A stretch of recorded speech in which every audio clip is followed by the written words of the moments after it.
Et salut mon petit geek, qu'est-ce qu'on regarde aujourd'hui? Et merde, les plombs ont sauté et j'ai encore dû laisser tourner la PS4 avec Uncharted, c'est pas possible. Pour une fois qu'un de mes achats compulsifs va servir. En plein jour ou dans la nuit noire. Chérie, tu peux appuyer sur le bouton poussoir? La Green Lantern lampe par Paladon, et oui, encore eux. C'est en fait la power battery des Green Lantern, celle qui leur permet de recharger leur anneau de pouvoir, autrefois toutes les 24 heures, maintenant juste avant qu'elle soit à plat, en récitant le serment des Green Lantern. En plein jour ou dans la nuit noire, nul n'échappe à mon regard que tous ceux qui, devant le mal, se prosternent, craignent la lumière des Green Lantern. Ouh, par cœur, hein. Green Lantern, c'est l'un de mes super-héros préférés. Il a la puissance infinie de son imagination pour créer différents objets avec son anneau, qu'il modélise avec la pensée.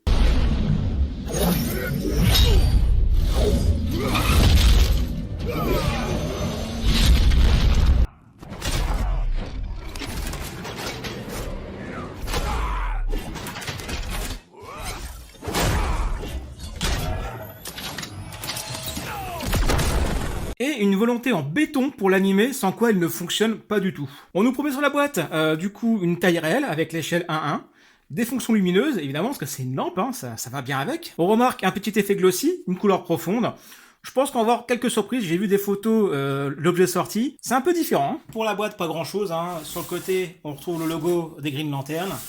À l'arrière, quelques photos et les utilisations de la lanterne. Au-dessus, le logo d'ici. Bon là, il est pas dans le bon sens. Et en dessous, rien du tout. On ouvre par là. Et voici l'intérieur. On retrouve un câble ici. USB d'un côté, micro USB de l'autre. Donc voilà, ça c'est un câble assez standard, parfait. On en aura besoin pour allumer la lanterne. Le petit livret ici pour l'utilisation. Donc comme d'hab, j'imagine que c'est sur du 5 volts maximum. Au niveau ampérage, il n'y aura pas vraiment de limite. Et voici la lanterne de sortie. Alors, je sais pas ce que ça a donné à la caméra, mon portable avec lequel je filme a beaucoup de mal avec le verre, je sais pas pourquoi. Peut-être qu'il est possédé par Sinestro, j'en sais rien. Et le fait est que le verre, c'est sa faiblesse. Donc bref, voici la lanterne. Bon, la couleur est un peu plus verte, vraiment un vert émeraude. Donc je suis content, je pensais avoir une couleur un peu trop vert pomme. Mais j'ai l'impression qu'à la caméra, c'est ce que l'on voit, hein, du vert pomme. Donc voilà. Au niveau de la finition, j'ai quelques petites taches, je sais pas si c'est la tache de couleur ou je ne sais pas, peut-être en nettoyant. Bon voilà, après c'est un plastique mat, donc ça malheureusement ça laisse des traces, hein, en fonction du voyage que ça a fait, si ça a frappé les côtés ou pas de la boîte. Voilà, il peut y avoir des petits défauts là-dessus, hein. On a un arceau ici pour l'emmener, donc qui est amovible, on peut faire le tour avec, hein, évidemment. Voilà, on va de l'autre côté. Et ça c'est le côté face, et si on regarde le côté pile, là, c'est un peu plus compliqué. Parce que, bah ouais, il y a toutes les traces pour les vis. Bon, bah voilà. Après, c'est un objet qui coûte très peu cher, hein, dans les entre 40 et 50 euros généralement. Donc, faut pas trop en demander, mais bon, bah c'est un peu dommage, hein, un peu dommage.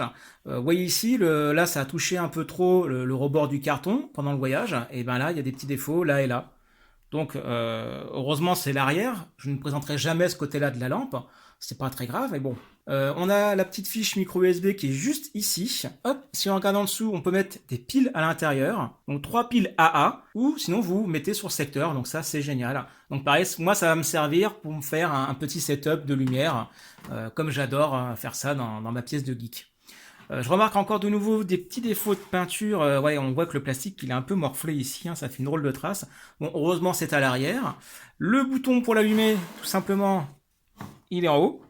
Moi j'ai hâte de voir ce que ça va donner avec une prise intelligente, hein, voir si ça s'éteint et se rallume quand je éteins et rallume ma prise intelligente. Pour ça, je simulerai tout simplement en enlevant et en remettant le câble USB avec lequel je vais tester, hein. Ici, vous allez avoir la partie lumineuse, donc avec un cache translucide de couleur verte. J'imagine que c'est ça qui va donner la couleur.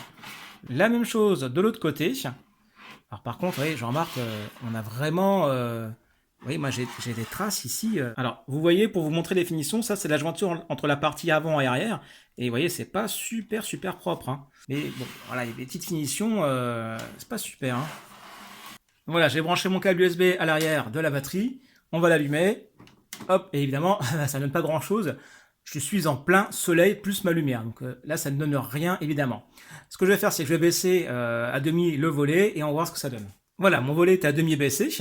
Donc là, on voit que c'est quand même beaucoup plus visible, ça éclaire quand même pas mal hein, de chaque côté. Donc voilà, c'est des deux côtés, heureusement, j'allais dire. On va essayer maintenant en baissant complètement le volet pour voir dans la pénombre ce que ça nous donne. Et voilà, donc là, on est vraiment en pleine pénombre. Franchement, c'est superbe. L'effet vert est très très bien. Là, par rapport à ma vidéo, ça ne rend pas justice à la couleur. C'est vraiment un vert émeraude que j'ai ici. Vous, je pense que vous avez un vert pomme à travers la vidéo que je poste. Donc franchement, je suis ravi. Ça ferait vraiment penser à Green Lantern quand on voit ça. Je vais faire mon petit test. Je vais enlever et remettre le câble pour simuler l'utilisation d'une prise intelligente et voir ce que ça donne. Eh bien, je n'aurais pas pensé ça par rapport au bouton que j'appuyais, mais je sentais bien qu'il n'y avait pas de clic. Donc malheureusement, une fois que je l'éteins, je dois rappuyer sur la lampe pour la rallumer.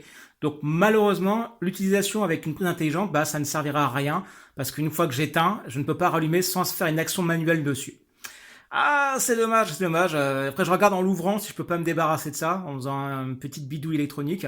Je pense que c'est largement faisable, mais c'est dommage. J'aurais bien aimé une patrifouiller là-dedans quand même. On voit ici qu'il y a un petit filet de lumière qui sort malheureusement. En fait, c'est l'endroit où l'anse, qui est ici, rentre dans la lanterne.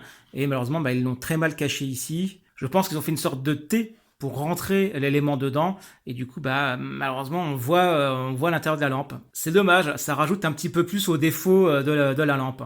Pour un prix de 40 € quand même, on a un objet qui est sympathique. Sur Green Lantern, c'est quand même assez rare d'avoir des props. Donc du coup des éléments en dehors des statuettes sur le personnage. Donc c'est quand même assez cool. Je sais qu'il existe une autre lanterne qui est encore plus accurate, qui n'a aucune trace de montage ou quoi que ce soit de vis à l'arrière, mais ça c'est plutôt dans les 200 € la lampe. Hein. Donc on est sur un autre level. Voilà, je pense qu'il n'y a pas grand chose d'autre à rajouter là-dessus. Sur ce, je vous souhaite une très bonne journée et je vous dis à bientôt pour une autre review.